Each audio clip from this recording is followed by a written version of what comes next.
Samaritanos. No outro dia, logo após a oração matinal, foi dado o alarme. Aproximavam-se os samaritanos. Continuamos no pátio para esperá-los.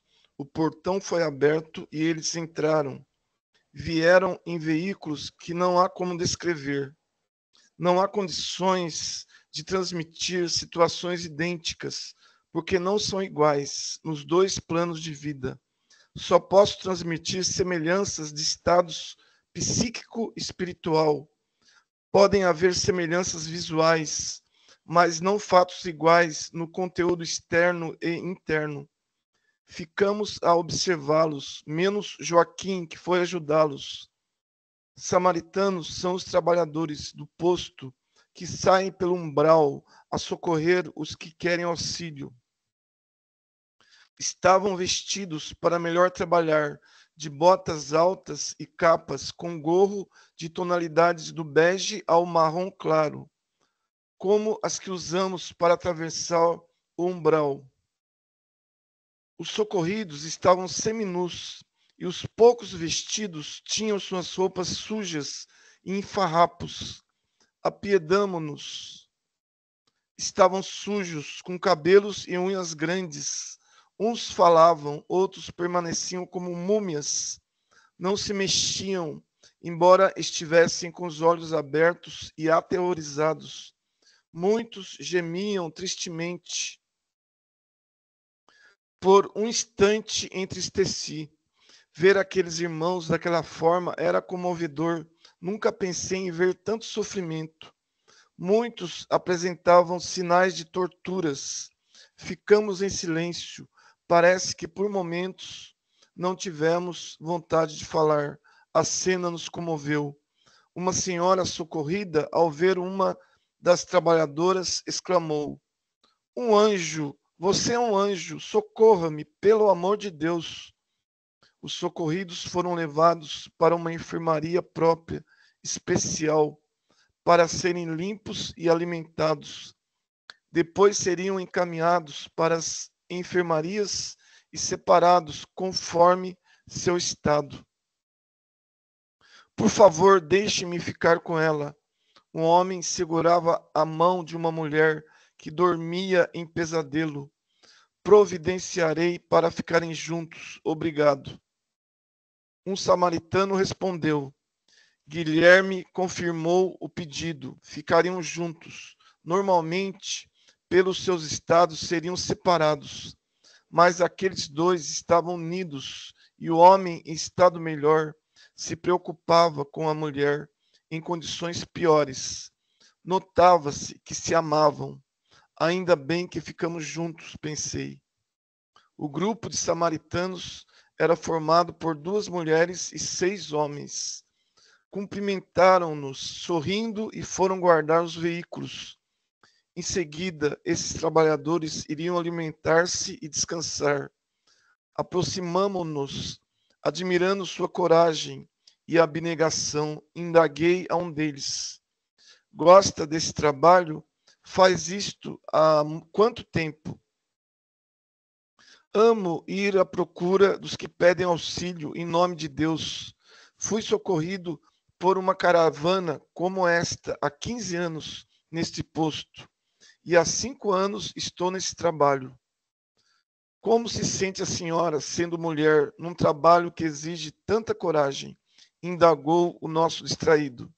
Zé, a uma das trabalhadoras, uma moça de seus 30 anos e muito bonita.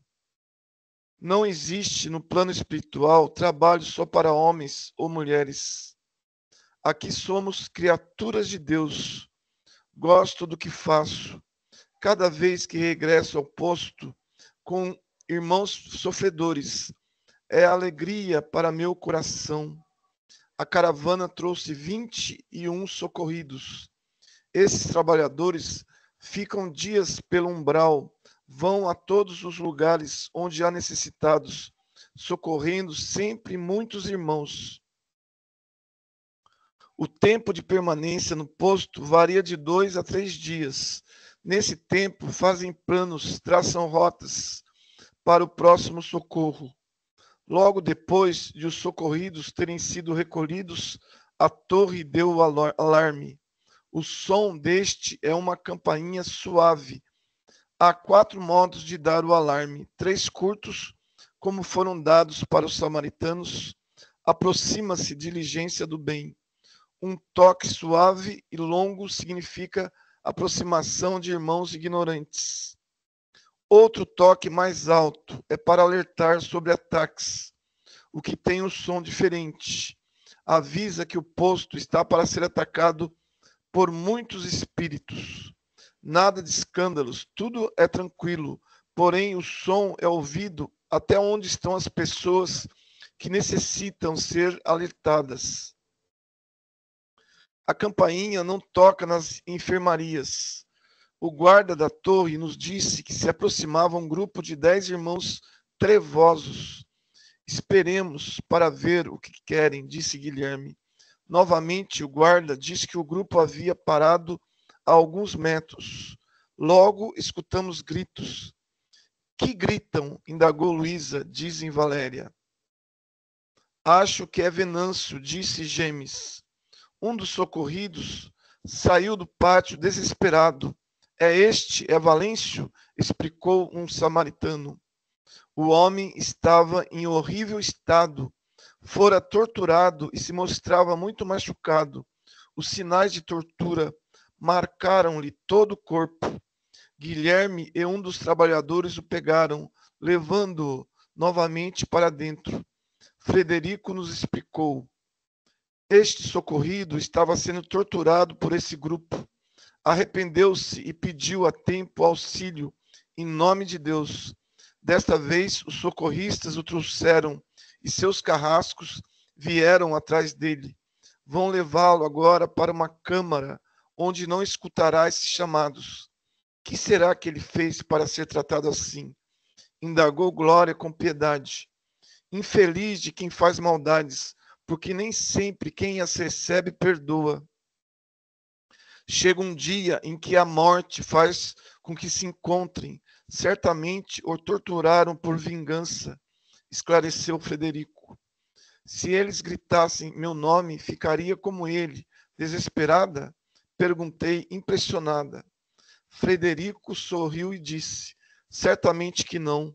Você não tem vínculos com eles. Para sentir seus chamados, é preciso estar vinculada a eles, ter as mesmas vibrações e ter ficado muito tempo como esse irmão ficou com eles. Se um grupo a chamasse, ouviria simplesmente, não deve temer, o medo é para quem duvida. O guarda da torre ficou atento, mas os do grupo gritaram de longe por 30 minutos.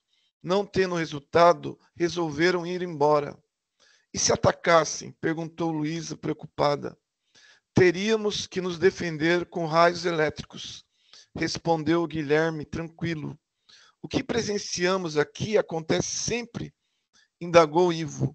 Sim, às vezes ficam inconformados ao perderem suas vítimas.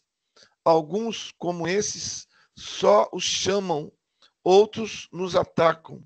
Mas uma vez aqui dentro, ninguém sai se não quiser, respondeu Guilherme. Eram 11 horas da manhã, hora de partirmos. Despedimo-nos alegres, pois voltaríamos ao posto para estudar um umbral. Guilherme nos agradeceu e Raimundo retribuiu os agradecimentos em nome de todos.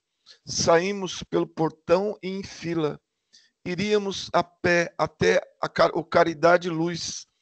Então tomaríamos o aerobus que nos levaria de volta à colônia.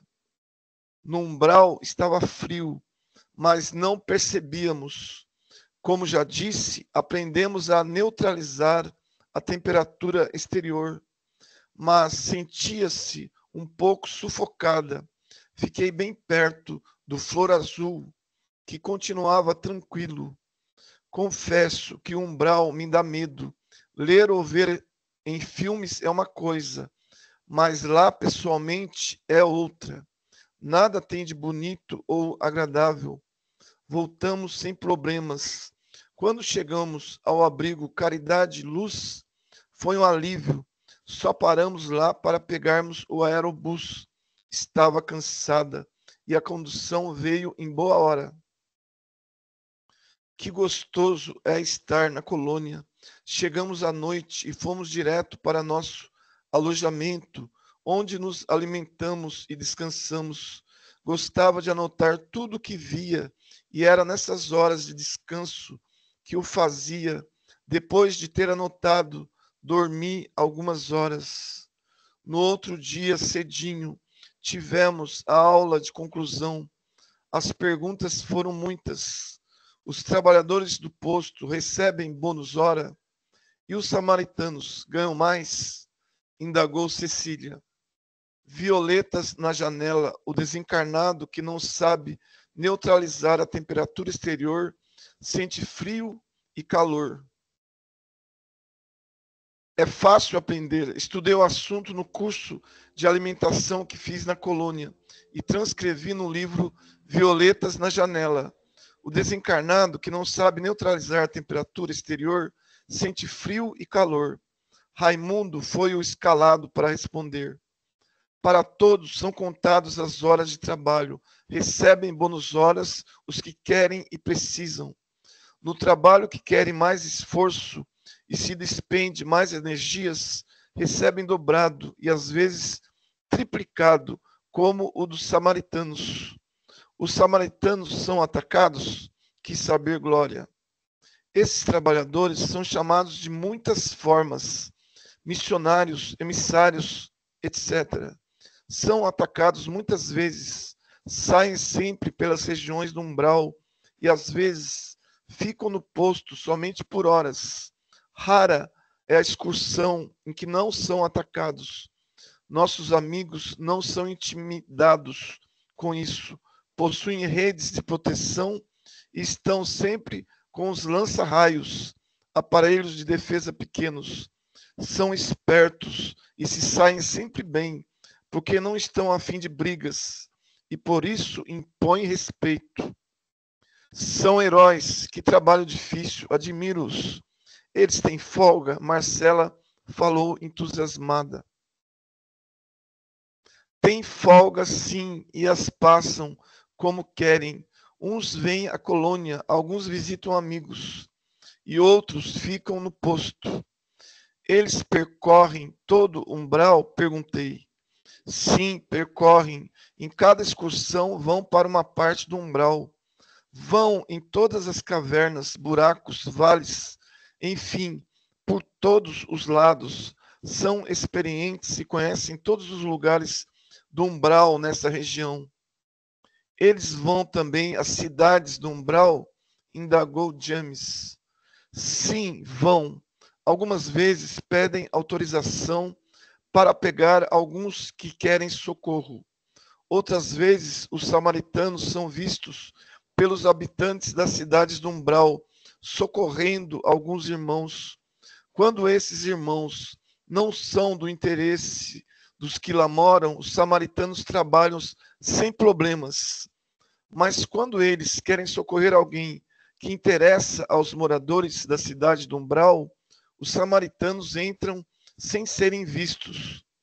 Como ocorreu no caso daquele torturado que vimos e que foi chamado pela turma de fora do muro. Há socorristas pelo umbral no mundo inteiro? Cida perguntou.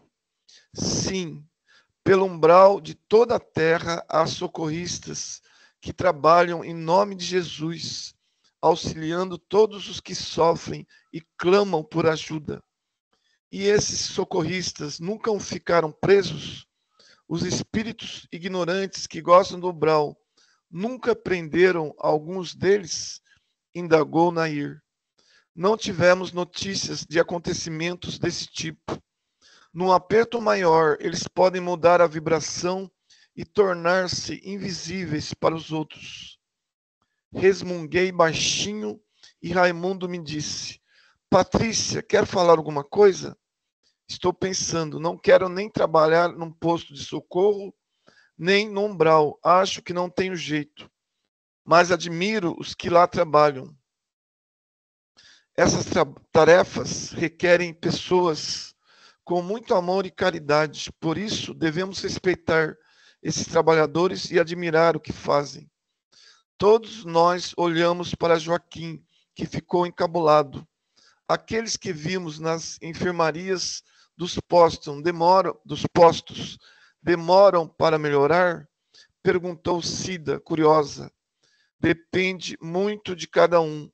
Há irmãos que levam anos para melhorar. Para outros, a melhora leva meses.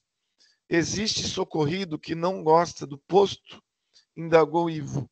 Sim, existe, embora os que para lá são levados queiram o socorro, pois estão quase sempre cansados de sofrer.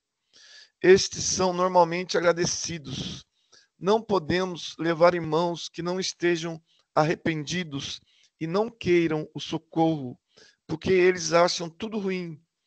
Outros dizem que nos postos há muita disciplina e querem ir embora. Alguns espíritos que não sofreram o suficiente, que são abrigados em postos de socorro a pedido de terceiros ou por equipes que trabalham em centros espíritas, muitas vezes não gostam e não ficam, voltando aos ex-lares e a vagar. Voltando aos ex-lares e a vagar. Eu, disse Rosália, estive no Vigília como socorrida. Sou grata a todos, mas ver o posto como aprendiz é diferente. Claro, estava enferma, necessitada. Conheceu as partes que lhe cabia habitar. Agora foi conhecê-lo como estudante e tudo lhe pareceu diferente. Rosália, você lembra alguma coisa de quando esteve lá como socorrida? Zé perguntou. Sim, como esquecer o sofrimento?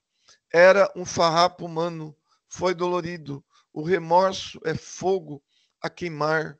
Como não houve mais perguntas, Raimundo disse: façam uma redação, escrevam o que viram, o que mais os impressionou.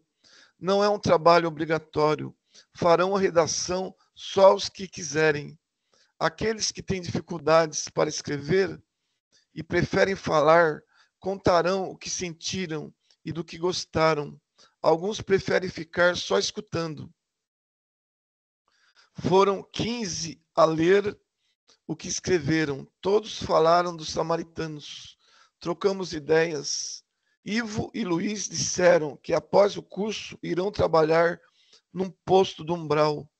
Conhecer esses postos, esses lugares de paz no meio do sofrimento, nos foi gratificante. São casas de socorro abençoadas, são refrigérios aos irmãos atormentados. Que bom que há esses locais e como é maravilhoso neles existirem os trabalhadores do bem.